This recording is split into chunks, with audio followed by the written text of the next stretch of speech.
Alors c'est vrai qu'on va avoir tendance à parler de douleurs chroniques ou de maladies chroniques, mais finalement le moindre petit symptôme dans notre corps, le moindre petit signe est déjà un message en soi.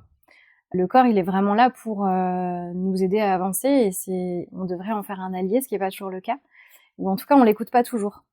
Sauf qu'effectivement, moi j'ai beaucoup de personnes qui viennent me dire, alors qu'ils viennent peut-être pour une problématique émotionnelle, mais quand j'interroge le corps en me disant est-ce que vous avez des douleurs? Est-ce qu'il y a des ressentis, des choses qui reviennent, des choses qui, malgré des consultations médicales, des séances de kiné, d'ostéo, il y a des douleurs qui restent, etc.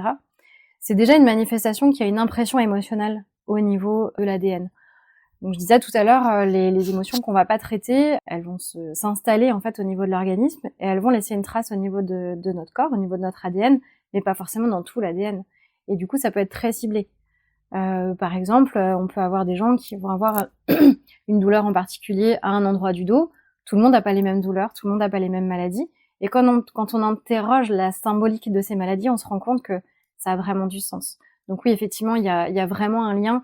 Il y a toujours une part, en tout cas c'est ce qu'on dit en kinésiologie, il y a toujours une part émotionnelle dans un symptôme physique. Ouais, puis d'ailleurs, on dit toujours en avoir plein le dos. Exactement. Voilà, il y a certaines expressions qu'on utilise et qui sont finalement ça me prend représentatives. Ouais, ça me prend la tête, les bras m'en tombent.